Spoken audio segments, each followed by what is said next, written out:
Art urbain, art visuel, le graffiti s'affiche en Guinée depuis 4 ans, de plus en plus présent sur les murs de certaines villes.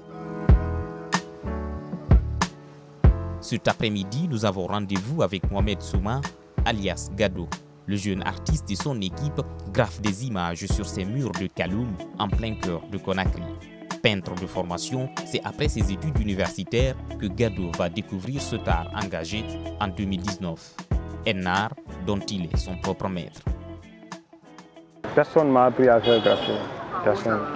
Donc je me suis lancé dedans et je me suis concentré. À chaque fois, je regarde Facebook ou Pinterest, soit Google. Donc je regarde le travail des gens, des Européens. Moi aussi, j'ai imité. Ce n'est pas forcément être dur en dessin. En fait, c'est l'amour et la passion. Parce que là, c'est pas tout le monde qui sait dessiner ici. Donc, il y a des spécialités. Il y a d'autres qui font les persos, d'autres qui font les lettrages, ainsi de suite. Sur ces murs urbains, Gado et ses pairs rivalisent d'imagination.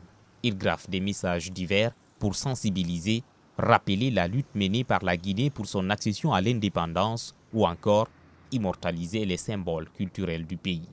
Une activité pas toujours sans risque pour la santé. Le produit que nous utilisons, ce n'est pas bon pour la santé. Par exemple, la bombe est peinture à huile. Donc il faut tout le temps se protéger. Sinon, il y en a plein d'artistes qui tombent dans l'art. Gado a réalisé une dizaine d'œuvres graphiques à Conakry. C'est celle-ci qui l'a le plus marqué. C'est celle-là que j'aime beaucoup. Parce que ça représente beaucoup de choses ici. Et ça parle de l'assainissement. Et puis, c'est pas réel, c'est abstrait.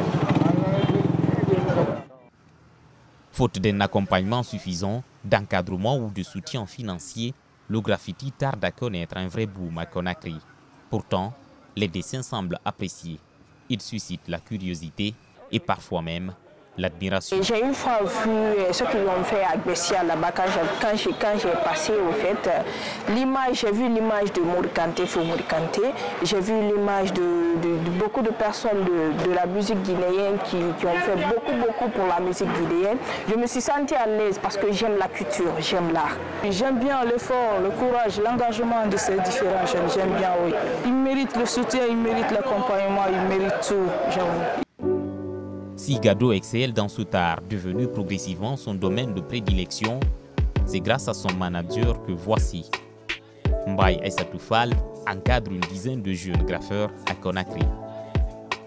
La première chose d'abord qu'on essaie de faire avec ces jeunes, c'est de les faire aimer leur pays en tant que patriotes. En tant que patriote, ton art doit servir à quoi avant l'argent? C'est ça qu'on essaie de mettre dans leur tête à chaque fois. D'où on fait le festival de graffiti, on nettoie avant de mettre les dessins. Dans ce projet citoyen, tous les jeunes qui travaillent sur ce projet, commencez par les jeunes graffeurs et autres, gagnent d'abord la confiance en soi en participant à ce projet, la motivation. 2, il y a l'argent qui vient après, parce que tout ce qu'on fait, on veut vivre aussi. À travers nous, ils gagnent beaucoup plus de formation pour encore confirmer leur savoir-faire, qu'est le graffiti qui tourne encore autour des métiers du mouvement hip-hop.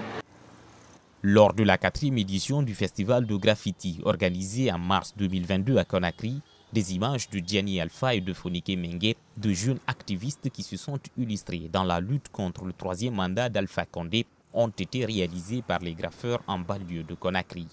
Des œuvres dont certaines autorités guinéennes se seraient bien passées. Donc ils n'ont pas apprécié ces têtes-là. Mais nous, on n'a pas fait pour qu'eux, ils apprécient.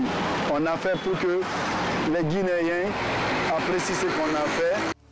Gado, Mbaye Aïssatou Fall et leur équipe ont désormais un très grand projet, celui de construire une maison commune qui regroupe l'ensemble des acteurs des métiers du mouvement hip-hop du pays.